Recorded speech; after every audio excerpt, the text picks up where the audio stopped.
دیکھیں اصل جو سنت ہے ذی الحجہ میں وہ تو 9 ذی الحجہ کا روزہ ہے، جس کے بارے میں حدیث میں آتا ہے، صحیح حدیث ہے کہ 1 سال پہلے اور بعد کے گناہوں کا کفارہ ہے، اصل تو وہ ہے۔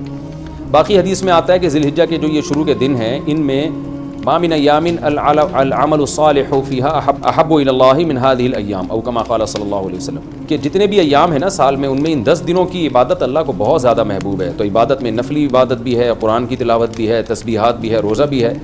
تو اس حدیث کی روشنی میں اگر کوئی شروع کے 9 دنوں تک روزہ رکھ لے تو بہت اچھی بات ہے، لیکن جو اصل فضیلت آئی ہے، جو منصوص ہے، وہ 9 ذی الحجہ کے روزوں کی ہے۔ اور عرفہ ہم سعودیہ کے حساب سے نہیں کریں گے، ہمارا عرفہ جو ہمارے حساب سے ہوگا، کیونکہ جتنی بھی عبادتیں ہیں ٹائم ان کے لیے سبب ہوتا ہے۔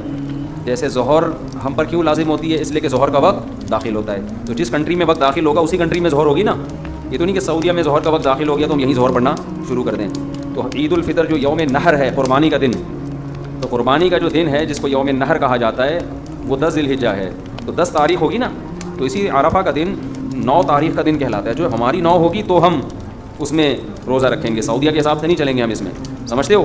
لوگ کہتے ہیں بھائی وقوف عرفہ تو سعودیہ میں ہو رہا ہے نا، وہ تو ہمارے حساب سے 8 تاریخ کو ہوتا ہے وقوف عرفہ، پاکستان میں 8 ہوگی، وہاں کیا ہوگی؟